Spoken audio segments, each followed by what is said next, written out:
What is up, guys? My name is Ben Hartwell. Thanks for checking out my channel. If it's your first time here, please consider subscribing. So, the Eddie Van Halen tone from You Really Got Me. What an iconic, awesome rock tone that is. Sometimes known as the Brown sound, Eddie's guitar tone from back in the day and even today is the stuff of guitar legend. There are some bits and pieces of information on the internet about how he created the sound. We know that a number of Marshalls were used. We know that he liked to use distortion pedals in front of the amp to push the amp really hard and get his signature distortion sound. We know that Phase 90s were used.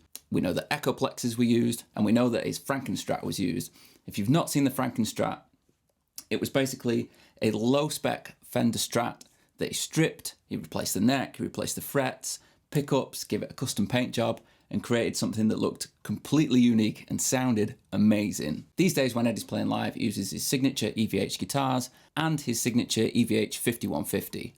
And as that is the amp that he's designed and has the sound that he's going after, that's the amp that I'm going to use to build this tone around. Anyway, that's enough talking, let's jump into it.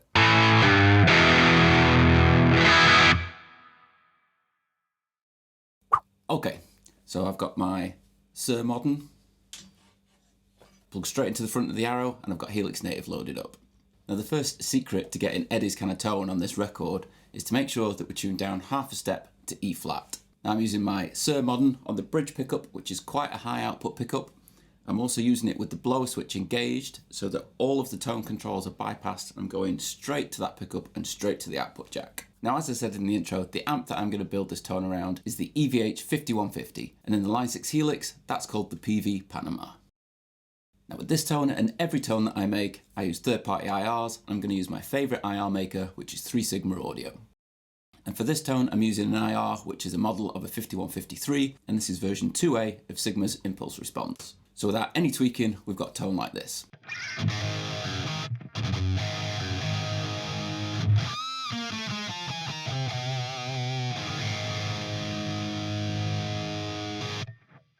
So that's a pretty cool tone as is, but it's not really the tone we're going for with this record. So the first thing I've noticed is that the IR is too quiet, so I'm going to adjust the IR and I'm going to tweak the amp settings. So with a bit of amp tweaking and bring the volume of the IR up, we've got this.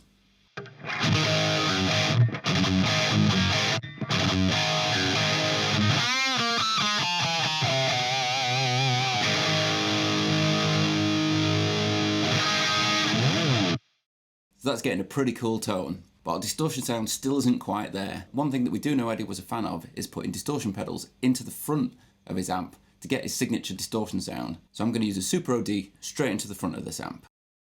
So even though I've got the Super OD with a fairly low gain setting, you can probably hear how much noise that has introduced into our signal path. But it's not really surprising considering the amount of gain we have. So with the Super OD on, we've got this.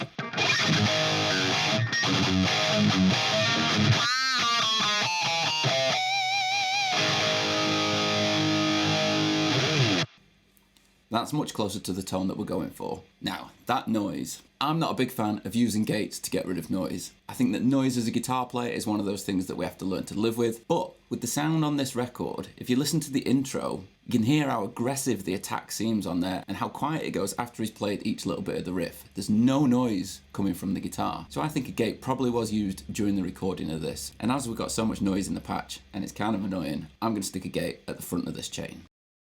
Oh, that's so much better. But it also means that we get the same kind of attack that Eddie has on the record.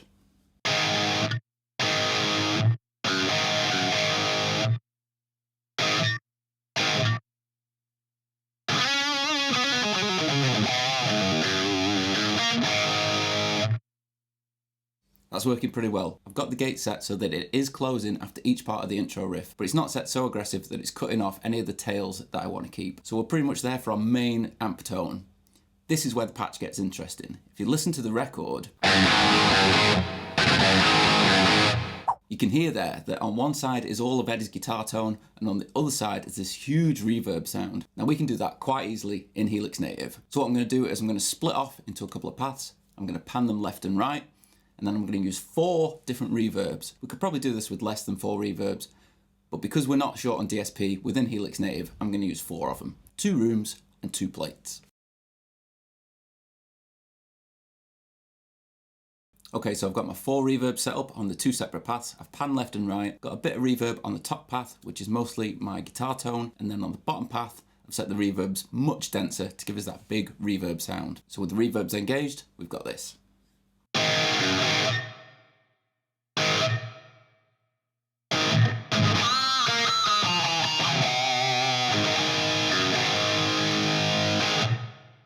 Yeah, that's sounding pretty cool. One thing I am noticing though is I'm not getting the same kind of treble that Eddie's getting on the record. Now I'm not really going to get it by tweaking any more on the amp, so I'm going to use a parametric EQ just after the IR, just to bring out that little bit of treble that I'm missing. So it's pretty subtle, but with it engaged, we've got this.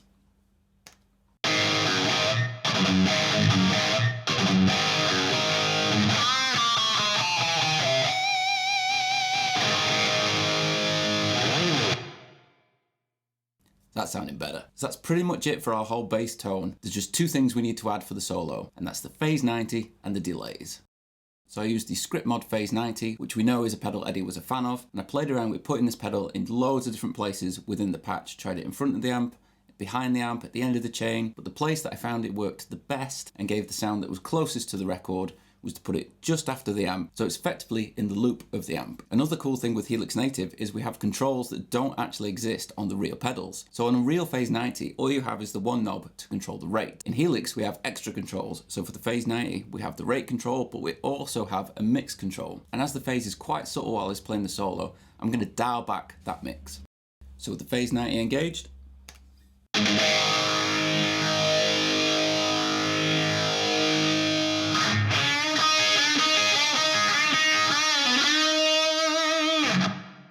so you can hear there that it's not overpowering, it's just giving that little bit of movement that we've got on the record. For the delays, I'm going to use 2 delays again. I'm just going to use a simple delay on our top path, which is mainly guitar tone. I don't want too much delay interfering with that sound.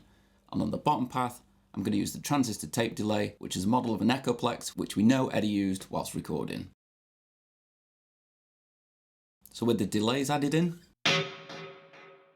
so hopefully you can hear there we've got much more delay on the right side compared to the left side.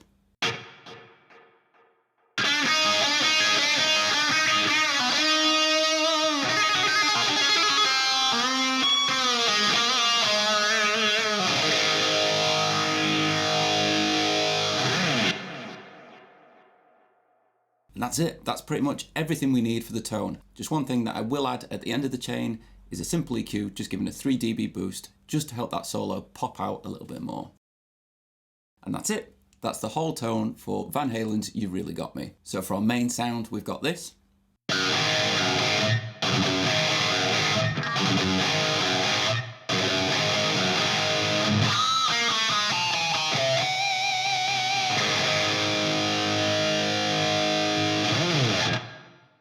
And for our solo,